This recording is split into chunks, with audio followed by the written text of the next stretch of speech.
రేపు Pawan Kalyan AP deputy CM Pawan Kalyan నటించిన OG అనే చిత్రము రేపు విడుదలకు సిద్ధమైంది సార్. ఆ లోపు ఈ రోజు నైట్ నుండి ఓవర్సీస్ షోలు కూడా పడుతుంటాయి.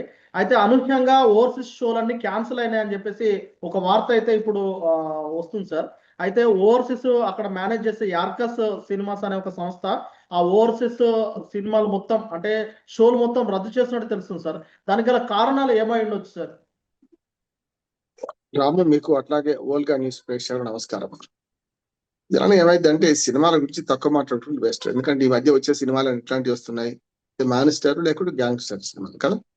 సమాజము, జీవితము, సమాజంలో మానవ సంబంధాలు ఇవన్నీ పోయి ఈ మధ్య తెలుగు, తమిళం ఏదైనా సరే హిందీతో సహా మానిస్టర్ సినిమాలు లేకుంటే గ్యాంగ్స్టర్ సినిమాలు, దాంతో పాటు మన పాన్ ఇండియా సినిమాలు, పాన్ వరల్డ్ సినిమాలు వస్తున్నాయి కదా.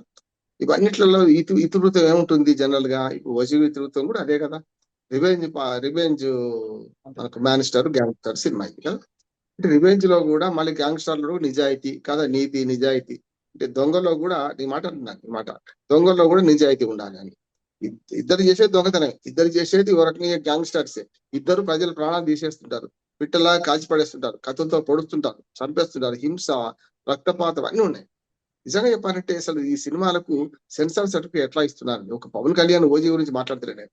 వాళ్ళు చాలా సినిమాలు నేను అంటే ఆధునికంగా ఉండడం కోసం నాకు 65 వయసులో కూడా ఇట్లాంటి సినిమాలు చూస్తాను. ఓజీ రేపు బుక్ అయింది, నేను చూస్తా అంటే నేను ఏమంటున్నానంటే మనం మాట్లాడడానికి కూడా ఒక సరుకు ఉండాలి కదా. మనం ఏమో తెలుసుకోకుండా మాట్లాడలేం కనుక ఇప్పటి తరంతో లింక్ కావాలంటే ఎప్పుడైనా ఏ తరంలోనైనా రాము, మీ తరంలో మా తరంలోనైనా ఆ దేశంలో సినిమాలు ఎట్లా ఉన్నాయో, రాజకీయాలు ఎట్లా ఉన్నాయో సమాజాన్ని అంచనా వేయచ్చు. ఏ సమాజంలోనే రాజకీయాలు, సినిమాలు ప్రభావితం చేస్తాయి. ఆ రెండింటిని బట్టి ఆ సమాజం విలువలు, ఆ సమాజం యొక్క నైతికత వీటిని అంచనా వేయచ్చు. మెల్లమెల్లగా ఎక్కడికి పోతున్నామంటే మన సమాజ విలువలు పోతున్నాయి, నైతికత పోతుంది. దొంగరాముడు అటువంటి సినిమాలు వచ్చినప్పుడు చాలా విమర్శించుకున్నాం. ఎప్పుడు 50 ఏళ్ళ క్రితం దొంగరాముడు సినిమా వస్తే రాముడికి దొంగ అంటారు అని చెప్పి కదా. అసెంబ్లీ రౌడీ అనే పేరు పెడితే వ్యతిరేకం చేసిన సంబంధం. నేను గోపినాథ్ గారని, మనకు గోపిచంద్ గారని నర్సరావుపేట ఉండేవాడు. మేమందరం కలిసి మేము అశ్లీల పోస్టులకు వ్యతిరేకంగా మనకు ఉద్యమాలు చేసిన వాళ్ళం, చింపేసిన వాళ్ళం, పేడ కొట్టేవాళ్ళం. ఇప్పుడు ఏమైంది? అట్లాంటివి వాళ్ళ ముద్దవుతుంది మన యువతకు కదా. అంటే యువత అంతా చెడిపోలేదు, కానీ ఎక్కువ శాతం చెడును ఆకర్షించే పని చేస్తున్నారు. ఇక్కడికి వస్తాను నేను. ఈ సినిమా ఇతివృత్తం ఏంది? Gangster cinema. పూర్తిగా గ్యాంగ్స్టర్ లో కూడా ఒక ఆయన విడిచిపెట్టి వేరే వృత్తికి వెళ్ళిపోయి మళ్ళీ వస్తే అప్పటికే ఇంకో తయారైన గ్యాంగ్స్టర్ కి వ్యతిరేకంగా ఈయన పోరాడాల్సి వస్తుంది. అంతేగా. అంటే ఇంతకంటే నైతికంగా దిగజారినవాడు. ఇప్పుడు రాజకీయాలు ఏమంటారంటే మా అప్పుడు ఎంత బాగుండే అంటే పాత రాజకీయ నాయకులు మాట్లాడతారు. దానికి ఒక దుర్మార్గమైన సామెత ఉంది, కానీ అది చెప్పదలుచుకోలే, ఆడవాళ్ళకి వ్యతిరేకంగా ఉంటుంది కనుక చెప్తున్నాను. అందుకని ఏమంటున్నాను అంటే ఆనాటి రాజకీయ నాయకులు ఈ రాజకీయాన్ని చూసి ఎట్లా విసురుతుంటారో ఆనాటి గ్యాంగ్స్టర్ బొంబాయికి వచ్చిన తర్వాత ఇప్పుడు కొత్తగా వచ్చిన గ్యాంగ్స్టర్ చేసిన అనైతిక, ఇద్దరు అనైతిక చేసేది ఇందులో మళ్ళీ మంచి చెడ్డలో మంచి వెతికే పని చేస్తూ వాళ్ళ రివెంజ్ పార్టీస్ రివెంజ్ తెలుసుకుంటాడు. ఇది ఇతివృత్తం.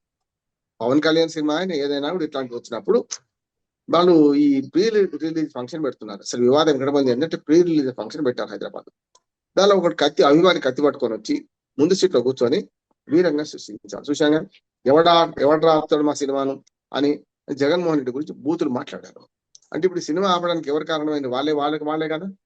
ఒకటి, మెగా కుటుంబంలో కలహాలు ఉన్నాయి కదా. మన గతంలో చూస్తే నందమూరి అంటే అక్కినేని నుంచి మొదలు పెడితే అక్కినేని ఎన్టీఆర్ మధ్య నుంచి పోటీ మొదలు పెడితే కృష్ణ అభిమానులకు మళ్ళీ ఎన్టీఆర్ పోటీ చూసుకుంటే ఇట్లా వరుసగా అప్పుడు కులాల పోరాటం కనుక ఒకటే కులంలో ఉన్న ఇద్దరు హీరోల గురించి పోరాటం చేసుకునేవాళ్ళు. కానీ కొందరు మాస్ పాలిటిక్స్ చేస్తే కొందరేమో క్లాస్ గా ఉండేవారు. సోమన్ బాబు అభిమానులందరూ క్లాస్ గా ఉండేవాళ్ళు, కృష్ణ అభిమానులందరూ కొంచెం మాస్ గా ఉండేవాళ్ళు, అక్కినేని నాగేశ్వరరావు గారి అభిమానులు క్లాస్ గా ఉండేవాళ్ళు, లేడీస్ ఉండేవాళ్ళు ఎక్కువ మంది.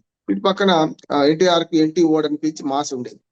ఆ తర్వాత వస్తున్న తరం చూసుకుంటే వాళ్ళ రెండు కులాల మధ్య పోరాటంగా పోయింది.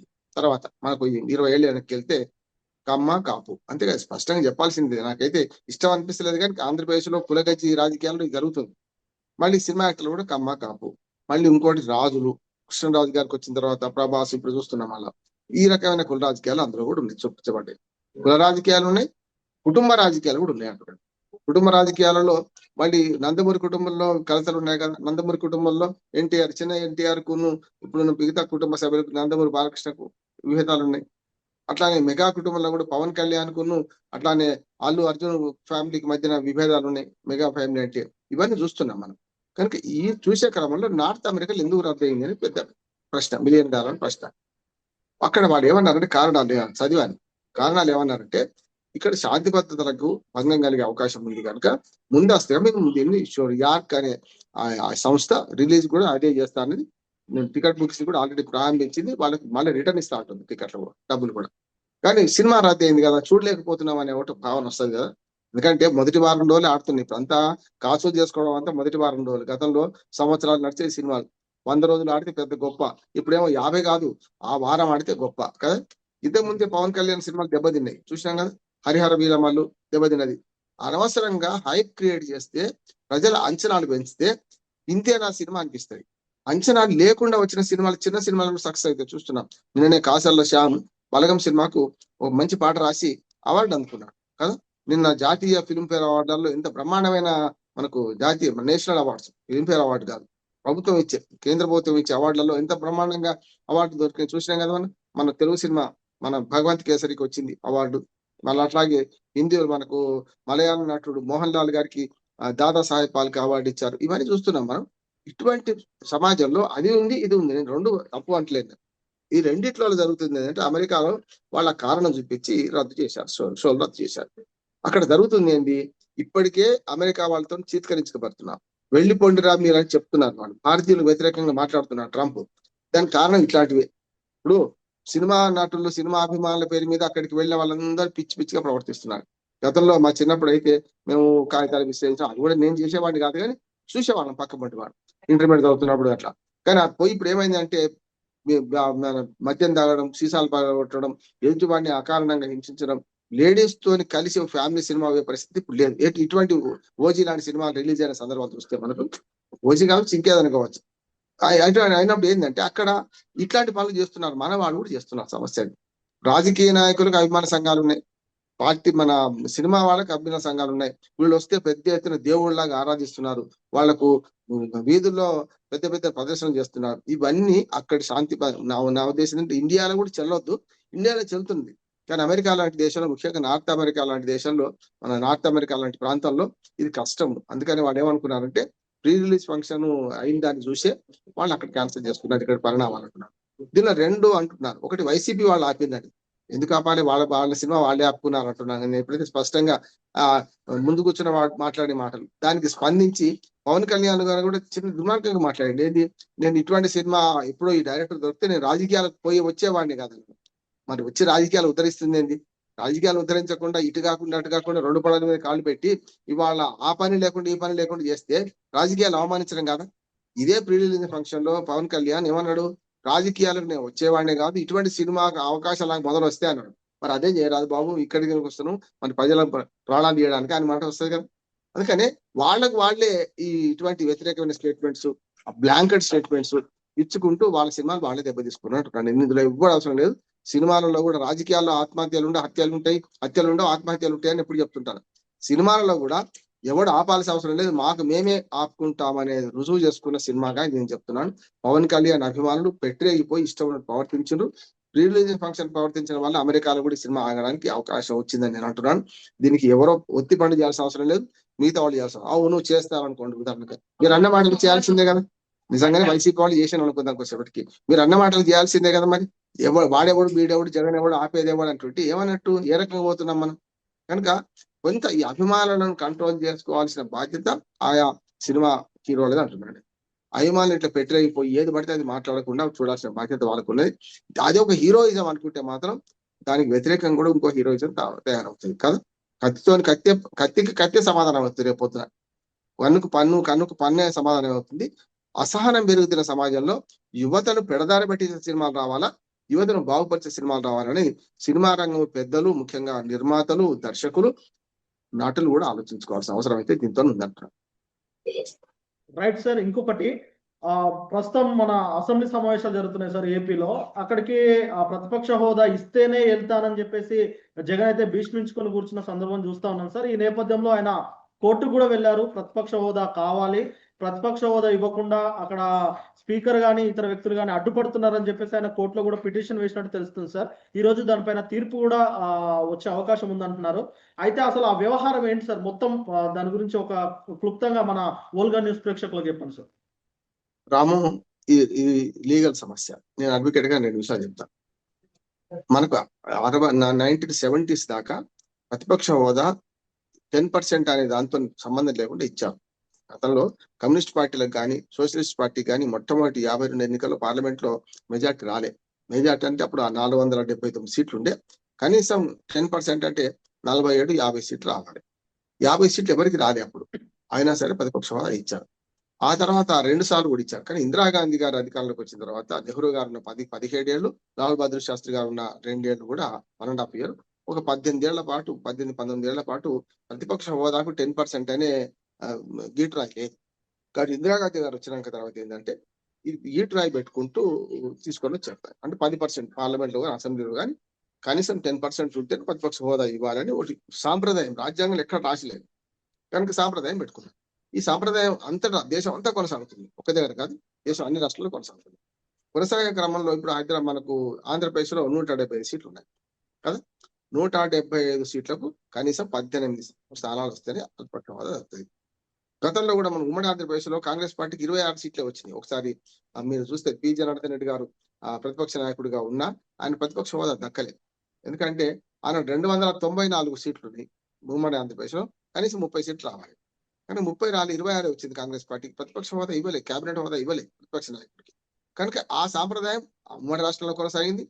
తర్వాత కొనసాగడానికి అవకాశం లేదు. ఎందుకంటే 2014 రాష్ట్రం విడిపోయిన తర్వాత 69 సీట్లతో వైసీపీ వచ్చింది, అది మన ప్రతిపక్షంలోకి వచ్చింది. కనుక అప్పుడు ప్రతిపక్ష స్థానం ఇచ్చిండ్రు. జగన్మోహన్ రెడ్డి గారు అప్పుడు ప్రతిపక్ష హోదా దక్కింది. రెండోసారి 23 సీట్లతో తెలుగుదేశం ప్రతిపక్ష హోదా దక్కించుకున్నది. ఈసారి 11 సీట్లకు పరిమితం కావడం వల్ల నేను లీగల్ గా చెప్తున్నాను, మనం జగన్మోహన్ రెడ్డి అభిమానం ఉన్నా లేకున్నా ఇది సాధ్యం కాని పని అంటున్నాం. ఎందుకంటే ఓ ప్రెసిడెంట్ పాటిస్తున్నాం. మనం అన్ని రాజ్యాంగాలు రాసుకోవాల్సిన అవసరం లేదు కదా, ఓ ప్రెసిడెంట్ పాటిస్తున్నాం. జగన్మోహన్ రెడ్డి గారు మొండిగా నేను ప్రతిపక్ష హోదా ఇస్తేనే వస్తాను అనే మాటకి తప్పు అంటున్నాను. నా ఉద్దేశం ఏంటంటే 11 మంది ఎమ్మెల్యేలతో పోవాల్సిందే. ప్రతిపక్ష హోదా దక్కిన కేసీఆర్ ఇక్కడ తెలంగాణలో అసెంబ్లీ పోడు, కానీ మిగతా సభ్యులందరూ పోతున్నారు. అట్లాగే ఆంధ్రప్రదేశ్ లో కూడా తాను ఒక్కడు పోకపోతే వేరు, కానీ మిగతా 10 మంది సభ్యులు ఆపుతున్నారు. అది కరెక్ట్ కాదు. రెండోది, పోనీ 11 మంది సభ్యులు పోతలేరు అనుకుందాం కోసేపటికి. మరి విధాన మండలిలో ఏమైంది? విధాన మండలిలో బొత్స సత్యనారాయణ గారు పోతున్నారు కదా, మరి అక్కడ ప్రతిపక్ష హోదా అక్కడ కూడా లేదు కదా, మరి ఎట్లా ఇస్తుంది, ఎట్లా నడుస్తున్నది? అందుకని నేనేమంటున్నానంటే ఇంకొకరికో న్యాయం మాకో న్యాయం అనే పరిస్థితి ఉండదు. ఏదైనా కానీ సమయం పాటించాల్సిన అవసరం. ఇక కోర్టు అట్టలా స్పీకర్ కు పెద్దగా ఆదేశాలు ఇచ్చే పరిస్థితి లేదు. ఎందుకంటే అసెంబ్లీ కానీ పార్లమెంట్ చట్టసభలకు ఒక ఇమ్యూనిటీ ఉంది. చూస్తున్నాం కదా, స్పీకర్ ను ఆదేశించగలుగుతామా లేవా అనే దాని మీద కూడా ఇప్పుడు చర్చోపచర్చ జరుగుతున్నాయి. సుప్రీంకోర్టు కూడా గవర్నర్ కు రాష్ట్రపతికి కూడా 3 నెలల గడువు బిల్లులు ఆపకుండా ఉండడానికి విధిస్తే అది చెల్లదా చెల్లదా అనేదే రాజ్యాంగ ధర్మాసనం కూర్చున్నది.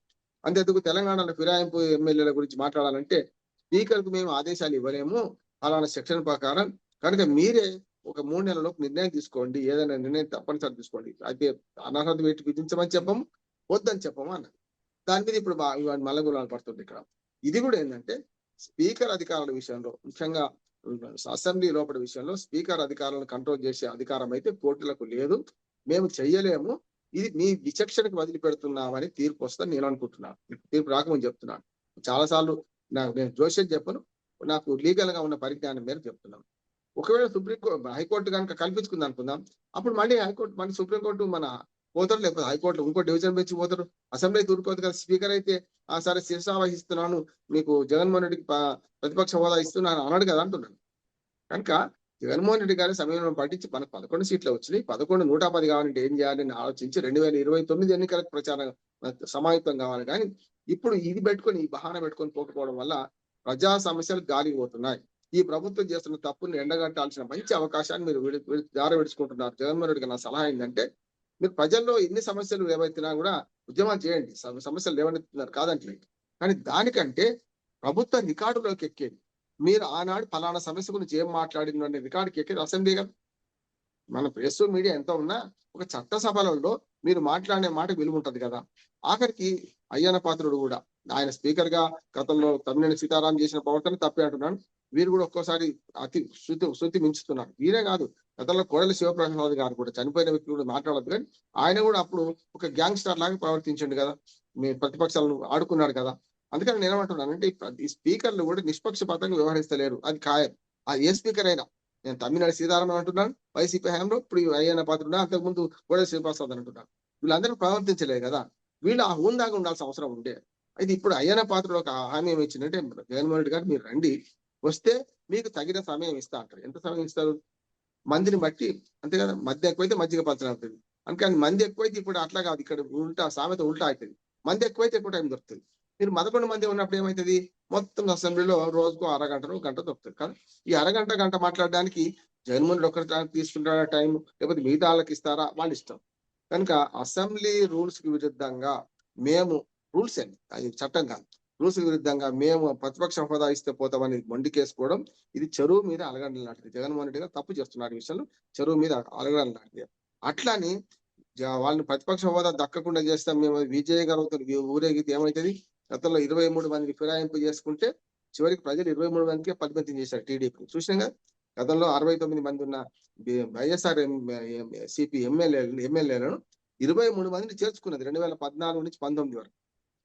ప్రజలు తీర్పు ఏమన్నారు, మీకు అంతే లక్కీ నెంబర్, మీకు 23 మంది చేర్చుకున్నారు కదా, మీకు అంతే ఇస్తాను ఇచ్చారు. ఇప్పుడు కూడా అది, వీళ్ళు కూడా అదే పని చేశారు కదా, కొందరు చేర్చుకోవడం వల్ల వీళ్ళు కూడా 11 సీట్లకు పరిమితం చేశారు. వైనాట్ 175, వైనాట్ 150, 151 లో మధ్యాహ్నం 5 ఎగిరిపోయింది, 11 మిగిలింది. జగన్మోహన్ రెడ్డి గారు విజ్ఞప్తి ఏంటంటే, ప్రజా సమస్యలను అసెంబ్లీ సాక్షిగా ప్రస్తావించండి, అసెంబ్లీ సాక్షి రికార్డుకి ఎక్కండి. సమయం తక్కువిస్తే ప్రజలు చూస్తారు, మిమ్మల్ని అన్యాయం చేసి మీ మీద దాడి చేస్తే ప్రజలు చూస్తారు కదా. కనుక విశ్వాసన పర్వం కాకుండా ఉండాలంటే మీరు వెళ్ళాలి, చేయాల్సిన అడ్డుకోవాలి, తప్పనిసరి బిల్లును మీరు ప్రశ్నించాలి, దీని మీద చర్చ జరపాలి, ఆరోగ్యకరమైన చర్చ జరగాలి, రచ్చ కాదు చర్చ జరగాలంటున్నాను. దీనికి ఇవాళ కోర్టు తీర్పు నేను ముందే ఊహిస్తున్నాను.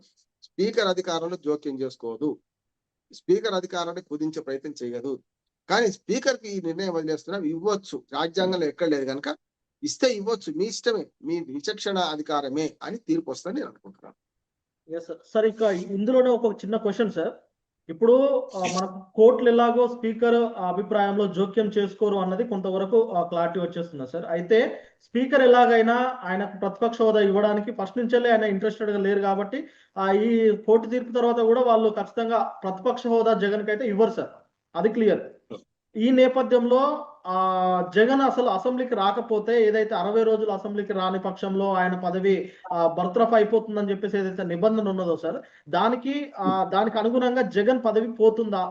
పోతే అది అంటే వైసీపీలో ఎలాంటి కల్లోలము, అంటే ఇంకా వైసీపీలో ఎలాంటి పరిస్థితులు వచ్చే అవకాశం ఉంటుంది సార్? మంచి ప్రశ్న రాము. నేను గ్రామ సర్పంచ్ గా, మండల ప్రెసిడెంట్ గా చేసిన.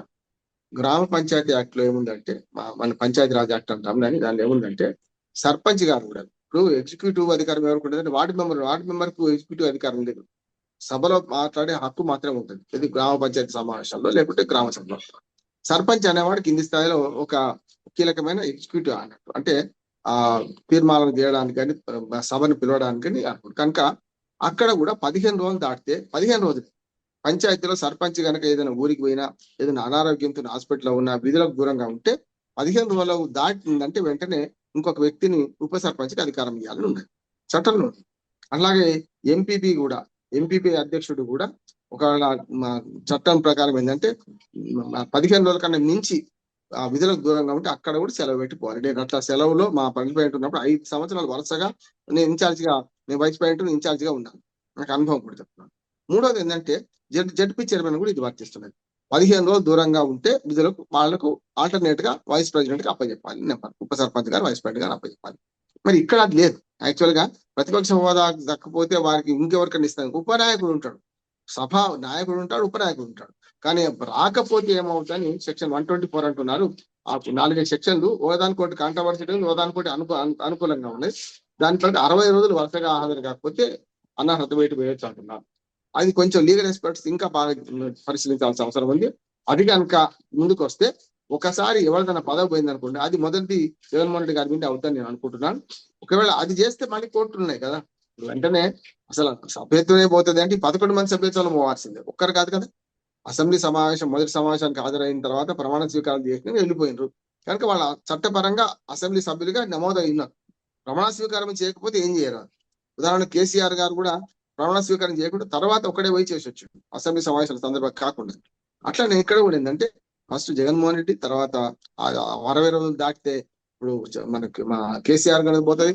అట్లానే గతంలో మరి ఇప్పుడు పోతుంది. మరి గతంలో 60 రోజులు రాకుండా కూడా చంద్రబాబు నాయుడు గారు ఉన్నారు కదా. జయలలిత చచ్చిపోయి బతికిపోయింది, కరుణ అనేది చచ్చిపోయి బతికిపోయినారు. కానీ ఇప్పుడు గతంలో చంద్రబాబు నాయుడు గారు బతికే ఉన్నారు కదా. ఇప్పుడు అక్కడైతే పోలేదు కదా మరి పోయినసారి. మరి వాటిది ఎందుకు తీసేయలేదు అంటే కంప్లీట్ చేయలేదు. అంతేకాదు ఇప్పుడు వీళ్ళు ఏం చేస్తున్నారంటే వ్యూహాత్మకంగా ఒకటేమో ప్రతిపక్ష హోదా ఇవ్వమని చెప్పి స్పీకరు తన చేతిలో తనకు ఉండడు రా. ఎందుకంటే స్పీకర్ ఎవరి చేతిలో ఉంటాడు? అధికార పక్షం చేతిలో ఉంటాడు. ఎవరైనా ఏ పార్టీ అయినా సరే. కాంగ్రెస్ పార్టీ ఇక్కడ తెలంగాణలో అధికారంలో అదే పరిస్థితి, అక్కడ తెలుగుదేశం ఉన్న కూటమి ప్రభుత్వం అదే పరిస్థితి. కానీ స్పీకరు కొన్ని నిర్ణయాలు స్వతంత్రంగా తీసుకోలేని పరిస్థితి వస్తుంది, పార్టీ కట్టుబడి ఉండాల్సి వస్తుంది.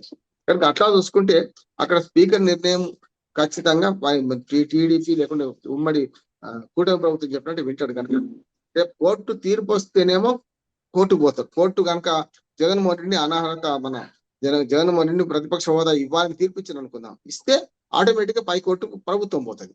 లేదు ఇవ్వలేదు అనుకుందాం, మళ్ళీ వీళ్ళు కూడా పై కోర్టుకు పోతారు కదా. ఇప్పుడు జగన్మోహన్ రెడ్డి కూడా తక్కువ తిన్నాడు కదా, పోతాడు కదా. రెండోది ఏంటంటే అనర్హత వేటు గురించి ఎవరైనా పిటిషన్ వేస్తేనే ఉంటుంది. పిటిషన్ ఎవరి దగ్గర వేయాలి? ఫస్ట్ స్పీకర్ దగ్గర వేయాలి, కోర్టుకు కూడా లేదు. నాకు తెలిసిన చట్టం ప్రకారం స్పీకర్ దగ్గర అయ్యా జగన్మోహన్ రెడ్డి గారు 60 రోజులుగా సభకు వస్తలేడు, ఈ పలానా సెక్షన్ల ప్రకారం మీరు అనర్హత వేటు విధించండి అంటే ఫస్ట్ అనర్హత వేటు రాజకీయంగా ఈయన మీద పడే అవకాశం ఉన్నది. అది పడ్డాక వెంటనే తెలంగాణలో కూడా కాంగ్రెస్ పార్టీ అదే పని చేస్తుంది, కేసీఆర్ మీద, అందరి మీద కాదు. కనుక వరుసగా ఇట్లా ప్రతిపక్ష నాయకులు హోదా కోల్పోవడంతో పాటు సభ్యత్వాలు పోవడం బంద్ అయితే మంచిది అంటున్నాను. ఎందుకంటే జగన్మోహన్ రెడ్డి మీద కక్షలో, కేసీఆర్ మీద కక్ష లేదు. నాకు చట్ట ప్రకారం మీకు ఎన్నికై ప్రజలు మిమ్మల్ని ఎన్నిక చేసుకొని ప్రతిపక్ష హోదా ఇస్తే అంటే లీగల్ గా ప్రతిపక్ష హోదా రాకపోవచ్చు, కానీ మీరు వైసీపీగా ఒక్క పార్టీగా సింగిల్ పార్టీగా 11 సీట్లు గెలుచుకున్నారు కదా. మీరు వెళ్ళండి, సింగిల్ లార్జెస్ట్ పార్టీ, గట్టిగా పోరాడండి. మీరు ప్రజా వ్యతిరేక విధానాలు ప్రభుత్వాలు చేస్తున్నారని మీరు గట్టిగా నిర్ణయండి. 11 మంది రాసి కాదు రాము, వాసి ముఖ్యం కదా. జగన్మోహన్ రెడ్డి గారు గట్టిగా మాట్లాడుతుంటే ఏ అసెంబ్లీ అడ్డుకుంటే చెప్పండి. అందుకనే ధైర్యం ఉండాలంటున్నాను. ధైర్యం అంటే మళ్ళీ వాళ్ళలాగా ఛాలెంజ్ చేస్తాను నేను. జగన్మోహన్ రెడ్డి గారి ధైర్యం ఉన్నది, కానీ ధైర్యాన్ని ఎక్కడ ప్రదర్శించాలి? బయట ప్రెస్ మీట్లలో వాటిల్లో కాదు. మీరు అసెంబ్లీలో కూర్చోండి, మాట్లాడకపోతే ప్రజలు మీ వెంట ఉంటారు. రేపు పొద్దున వాళ్ళని దించేస్తారు, మిమ్మల్ని లెక్కిస్తారు కదా.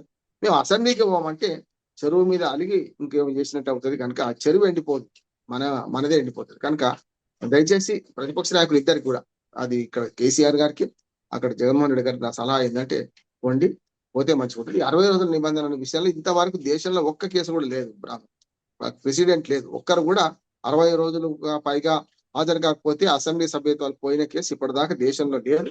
ఒకవేళ ఉంటే ఇది ఫస్ట్ చరిత్రలో వస్తుందని నేను. సార్ మనం చూస్తా ఉన్నాం సార్, అది ఆంధ్రప్రదేశ్ లో అసెంబ్లీ సమావేశాలు జరుగుతూ ఉన్నాయి. అయితే ఇప్పుడు ఎలాగో అక్కడ వైసీపీ సభాపక్ష నేతలు అయితే అక్కడ ఎవరు లేరు కాబట్టి కేవలం కూటమి ప్రభుత్వాలకు సంబంధించిన పాలకులే అక్కడ ఎమ్మెల్యేలుగా, మంత్రులుగా వారే ఉన్నారు. అయితే అక్కడ జరుగుతున్న చర్చలో ప్రతి దానికి ఐటీ మంత్రి లోకేష్ గారే నేరుగా సమాధానాలు చెప్తున్నారని, సంబంధిత శాఖలకు సంబంధించిన మంత్రులు కానీ అక్కడ వారెవరూ స్పందించట్లేదు. కేవలం లోకేష్ మాత్రమే పదే ఆయననే సమాధానాలు చెప్తున్నారు అనే ఒక వాదన అయితే వినిపిస్తున్నారు సార్. ఆ విమర్శలు కూడా వస్తా ఉన్నాయి సోషల్ మీడియాలో. దానిపైన ఏం చెప్తారు సార్? ఒక మాట చెప్పుకోవాలా, ఇప్పుడు ఏమైందంటే యువ నాయకుడిని డెవలప్ చేద్దామని చంద్రబాబు అనుకుంటున్నాడు, తన వారసుడిగా కొడుకుని తీసుకొద్దామని. గట్టిగా మాట్లాడితే ఒక పుకారు ఏముంటుందంటే ఈ పదవి కాలంలోనే చంద్రబాబు నాయుడు గారు తప్పుకొని కేంద్ర మంత్రిగా వెళ్ళి ఇక్కడ మరి లోకేష్ ను ముఖ్యమంత్రిగా చూద్దామనే కోరికతో ఉన్నాడని చెప్పి దానికి చాలా దృష్టాంతం చెప్తున్నారు.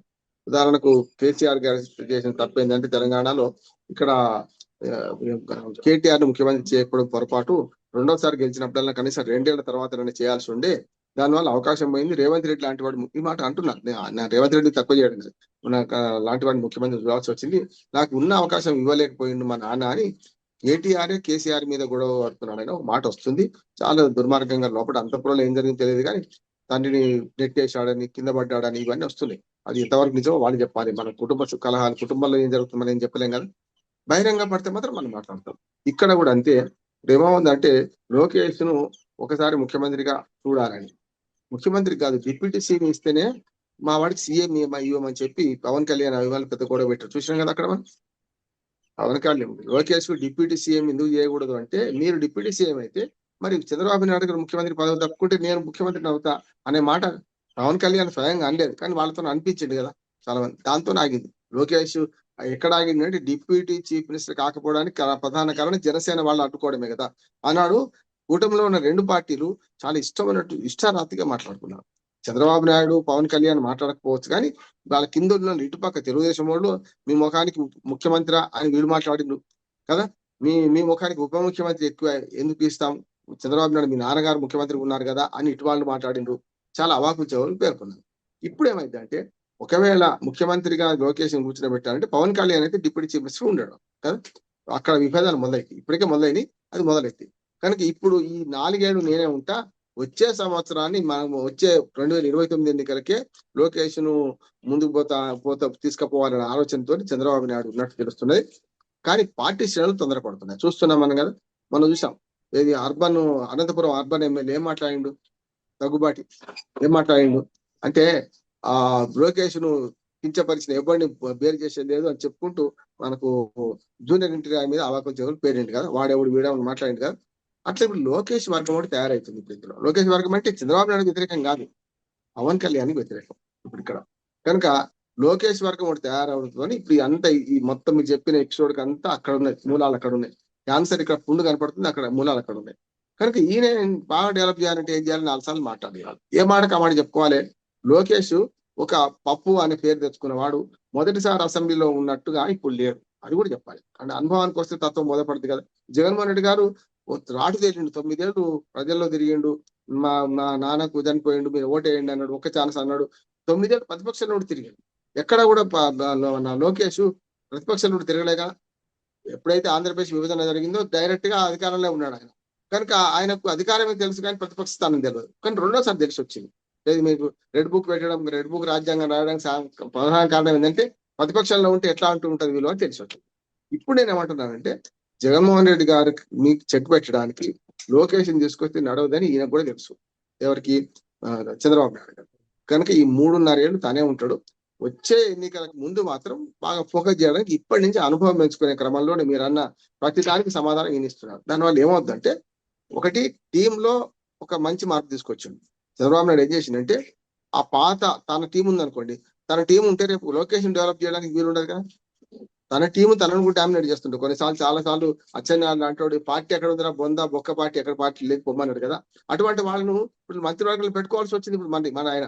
కానీ కొందరు తప్పించడానికి ఏం చేసిందంటే, లోకేష్ కి అనుకూలంగా ఉంటానంటే యువతను పెట్టుకోవాలని మొట్టమొదటిసారి మంత్రులు అయిన వాళ్ళు 17 మంది ఉన్నారు. ఇప్పుడు అవుట్ ఆఫ్ 25 16 17 కొంచెం సంఖ్య ఒకటి తేడాలో 16-17 మంది మంత్రులు కొత్తగా ఉన్నారు. కొత్తగా ఫస్ట్ టైం ఎమ్మెల్యే అయిన, ఫస్ట్ టైం మంత్రి అయిన, లేకపోతే 2 సార్లు 3 సార్లు ఎమ్మెల్యే అయిన, ఫస్ట్ టైం మంత్రి అయిన వాళ్ళు ఉన్నారు. కనుక దానికి కారణం ఏంటంటే, లోకేష్ కు పట్టం కట్టడానికి ఇది కొంచెం ప్లాన్ గా మంత్రివర్గ విస్తరణ, మంత్రివర్గంలో కూడా అట్లాంటి వాళ్ళని చేర్చుకున్నారని ఒకటి ఉన్నది. వాళ్ళు సమర్థులా కాదా తర్వాత. కనుక ఇప్పుడు ఏమైంది, మొదటిసారి మంత్రివర్గంలో తీసుకున్న వాళ్ళు కొంచెం సమర్థవంతంగా పనిచేస్తలేరు.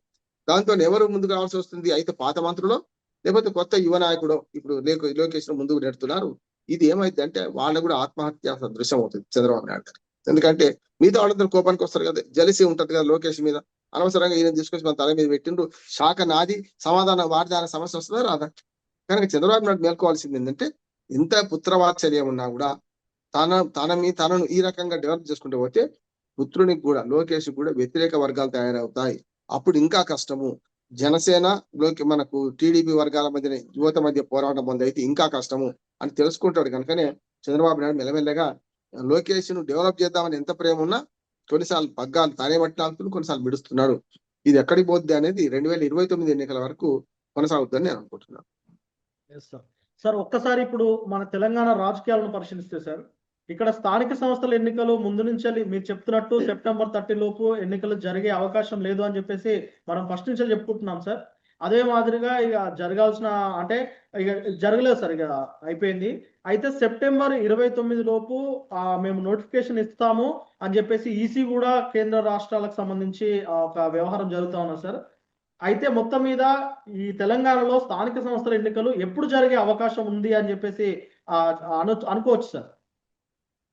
అంటే ఇప్పుడు కాంగ్రెస్ ఆడుతున్న నాటకంలో చివరి అంకానికి చేరుకున్నది. నాటకం అంటారు ఈ మాట, కొంచెం తీవ్రంగా ఉన్నది. ఎప్పుడు పరిశుభ్రతలు వాడను కానీ ఈ 3 నెలల నాటకం ఆడింది కదా. అంతకుముందు కూడా అరవి గాని హామీ ఇచ్చిండ్రు, డిక్లరేషన్ ఇచ్చిండ్రు, అవన్నీ మాట్లాడుకున్నాం. ఇప్పుడు ఇక్కడికి ప్రస్తుతానికి వస్తే వాళ్ళు ఈ హామీ నెరవేర్చలేక ముందు నుయ్యి వెనక కొయ్యి రావలేదు. 30 సెప్టెంబర్లోగా కోర్టుకి ఏదైనా సమాధానం చెప్పాలి. వీళ్ళు ఏం చెప్తారంటే చెప్తాను నేను. ఏం చెప్తారంటే జియో ద్వారా మేము ఇస్తాం అనుకుంటున్నాం అని జియో జారీ చేస్తారు.